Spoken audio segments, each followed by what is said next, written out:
पाकिस्तानी मईशत के लिए खुशखबरियाँ। पाक सऊदी तिजारती ताल्लुकात के नए दौर का आगाज। मुल्क में बड़ी सरमायाकारी की राहें हमवार।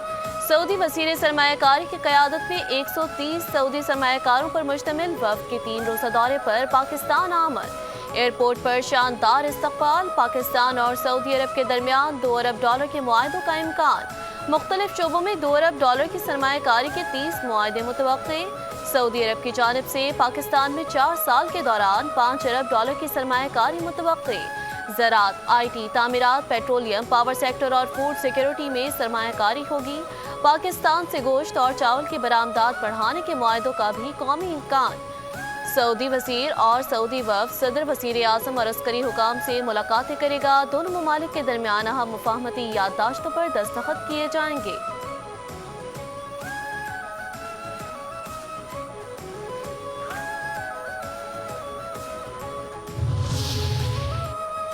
मुल्की मईशत के लिए एक और बड़ी खबर। एशियाई तरक्याती बैंक 3 साल में पाकिस्तान को $6 अरब फराहम करेगा। ADB पाकिस्तान को $2 अरब 80 करोड़ का रियायती कर्ज भी देगा। रवा बरस 2 अरब से ज्यादा फाइनेंसिंग फराहम की जाएगी। 2025 में $1 अरब 85 करोड़, 2026 में $2 अरब 3 करोड़ मिलेंगे। ADB हुकाम के मुताबिक $8 अरब 31 करोड़ के मुख्तलिफ मंसूबों पर पहले ही से काम जारी है।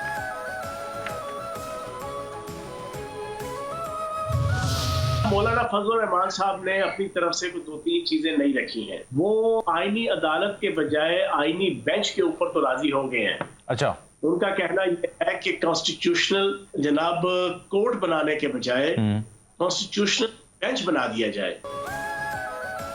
आईनी अदालत नहीं, आईनी बेंच। 5 न्यूज के प्रोग्राम में इंकशाफ की वज़ीर दिफा ख्वाजा आसिफ ने तस्दीक कर दी। 5 न्यूज के program at 10 with Salman Mirza में गुफ्तगू करते हुए इस्तेहकाम पाकिस्तान पार्टी के सीनियर रहनुमा फयाजुल हसन चौहान ने पहली मरतबा इंकशाफ किया कि मौलाना फजल रहमान आईनी अदालत के बजाय आईनी बेंच पर राजी हो गए हैं। फयाजुल हसन चौहान ने बताया, मौलाना फजल रहमान ने 2 से 3 चीजें नहीं रखी हैं। उनका कहना है सुप्रीम कोर्ट के 4 सीनियर जजेस पर मबनी बेंच बनाया जाए। ये बेंच सिर्फ लीगल, हुकूमती और आईनी केसेस सुने। ख्वाजा आसिफ ने तस्दीक करते हुए कहा, आईनी अदालत नहीं, आईनी बेंच बनाने की तजवीज़ आई है।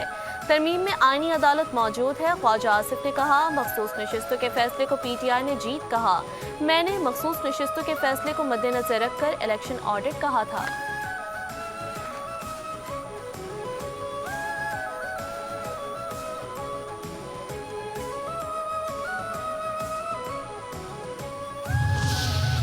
हमारी तरफ से आईनी तरमीम के लिए कोई डेडलाइन नहीं, हुकूमत के लिए हो सकती है। इस्लामाबाद में बिलावल भुट्टो सरदारी की सहाफ़ियों के साथ गुफ्तगू। हुकूमत के पास ज़मीर पर वोट लेने का ऑप्शन मौजूद है, उसके बावजूद इत्तफ़ाक़ राय की कोशिश की जा रही है। पीपल्स पार्टी तमाम सियासी जमातों को साथ लेकर चलना चाहती है। JUI का ड्राफ्ट आएगा तो बैठ कर देखेंगे। ऐवान सदर में 5 बड़े बैठे थे तो यकीनी तौर पर संजीदा बात हुई होगी। बानी PTI और उनकी जमात को हर इशू पर मौका दिया, उन्होंने गैर संजीदगी दिखाई। बानी PTI आज भी सियासतदानों से नहीं, इस्टेब्लिशमेंट से बात करना चाहते हैं। मुझे तो बानी PTI का कोई सियासी मुस्तकबिल नजर नहीं आता।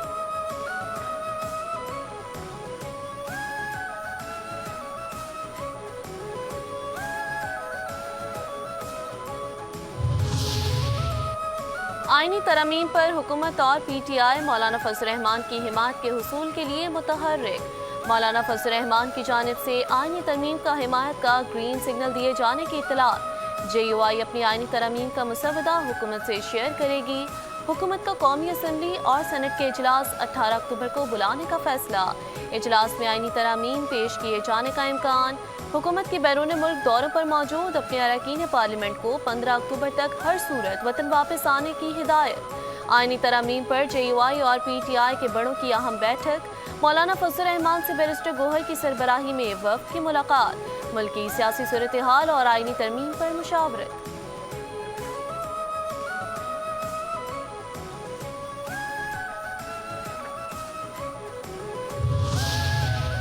PP आईनी तरमीम की बात अदालती असलाहात के लिए कर रही है। मौजूदा अदालती निज़ाम आवाम को इंसाफ फराहम नहीं कर रहा। रहनुमा पीपल्स पार्टी राजा परवेज अशरफ की प्रेस कॉन्फ्रेंस, कहते हैं इंसाफ में ताख़ीर का मतलब इंसाफ से इनकार है। گورنر پنجاب سردار سلیم حیدر کہتے ہیں آئینی ترمیم وقت کی ضرورت ہے، اس کا فائدہ عوام کو بھی ہوگا۔ ترمیم کسی فرد واحد کے لیے نہیں، عوام کے لیے چاہتے ہیں۔ پاکستان پیپلز پارٹی کا اپنا مسودہ ہے، فوجی عدالتوں کا قیام پیپلز پارٹی کے مسودے میں نہیں۔ میثاق جمہوریت میں آئینی عدالتوں کے قیام کی شق موجود تھی۔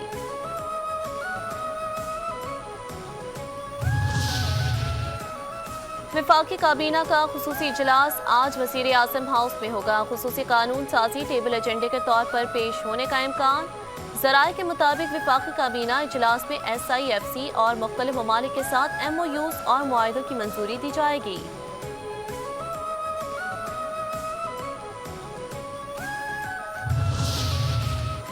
بلوچستان کے ضلع یوب میں دہشت گردوں کی ایف سی کیمپ میں داخلے کی کوشش ناکام۔ سیکیورٹی فورسز کی مؤثر جوابی کارروائی میں 2 دہشت گرد جہنم واصل، 1 سیکیورٹی اہلکار شہید۔ ہلاک دہشت گردوں میں 1 خودکش حملہ آور اور دوسرا اہم دہشت گرد عمر المعروف عمری شامل تھا۔ شہید حوالدار جمشید خان ڈیرہ بگٹی کے رہائشی تھے۔ میر علی میں بھی سیکیورٹی فورسز کے خفیہ اطلاع پر کارروائی، 2 خارجی دہشت گرد ہلاک، قبضے سے بڑی تعداد میں اسلحہ برآمد۔ سیکیورٹی فورسز نے تربت میں دہشت گردی کا بڑا منصوبہ ناکام بنا دیا۔ سیکیورٹی فورسز نے تربت شہر کو بڑی تباہی سے بچا لیا۔ گاڑی سے 280 کلو گرام دھماکہ خیز مواد برآمد۔ صدر مملکت اور وزیر اعظم کا کامیاب کارروائیوں پر سیکیورٹی فورسز کو خراج تحسین۔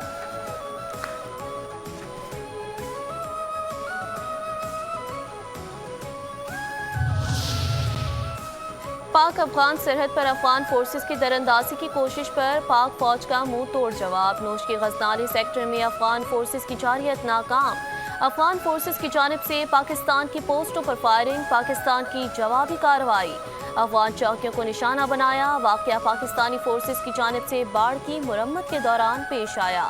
حکام کے مطابق پاکستانی سرحدوں کی حفاظت کے لیے مؤثر اقدامات کا سلسلہ جاری رہے گا۔ حکومت کا کالعدم پی ٹی ایم کا ساتھ دینے والوں کے خلاف کارروائی کا اعلان، شناختی کارڈ بلاک کرنے کا فیصلہ۔ وفاقی وزیر داخلہ محسن نقوی نے کہا ملک میں متوازی عدالتی نظام کی اجازت نہیں دے سکتے۔ پی ٹی ایم کو جرگے کے نام پر کسی بھی صورت متوازی عدالت قائم کرنے کی اجازت نہیں دیں گے۔ جرگہ کرنے پر کسی کو کوئی اعتراض نہیں، ہزاروں کی تعداد میں لوگوں کو لانا جرگہ نہیں ہوتا۔ حقوق اور بندوق اٹھانے کی بات ساتھ ساتھ نہیں ہو سکتی۔ حکومت حقوق کی بات پر بیٹھنے کو تیار ہے، ہاتھ میں بندوق لے کر حقوق کی بات نہ کریں۔ یہ نہیں ہو سکتا کہ ریاستی اداروں کو گولیاں دیتے رہیں اور ہم چپ بیٹھے رہیں۔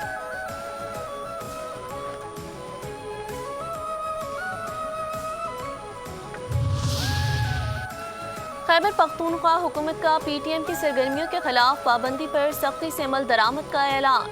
خیبر میں ناخوشگوار واقعے کے حل کے لیے وزیر اعلیٰ نے جرگہ بلا لیا۔ فریقین کو شرکت کی دعوت۔ مشیر اطلاعات بیرسٹر سیف کہتے ہیں پی ٹی ایم کو جلد سے جلوس اور دیگر سرگرمیوں کی اجازت نہیں دے سکتے۔ پی ٹی ایم آئین اور ریاست مخالف سرگرمیوں میں ملوث ہے۔ علی امین گنڈا پور سنجیدگی سے تمام معاملے کو دیکھ رہے ہیں۔ صوبے کے عوام کی حفاظت کی ذمہ داری حکومت کی ہے۔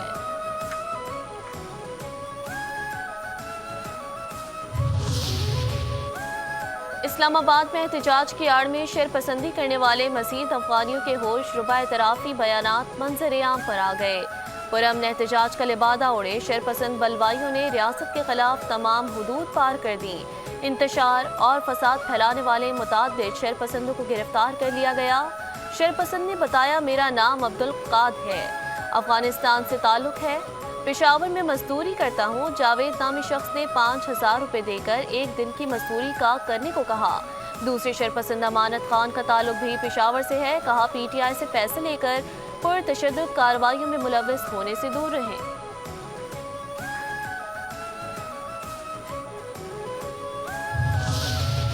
کے پی ہاؤس اسلام آباد میں نقصانات کا تخمینہ لگانے کے لیے کمیٹی تشکیل۔ صوبے کے خود مختاری اور آئینی حقوق پر سمجھوتا نہیں کریں گے۔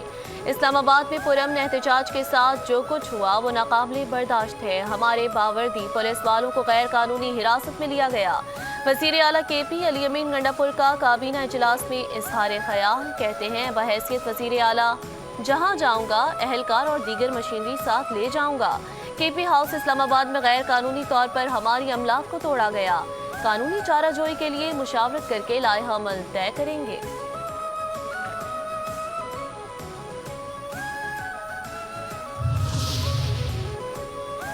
खैबर पख्तूनख्वा हुकूमत ने पुलिस के इख्तियारात में कमी का फैसला कर लिया। सराय के मुताबिक काबीना इजलास में पुलिस एक्ट 2017 में तरामीम की मंजूरी दे दी।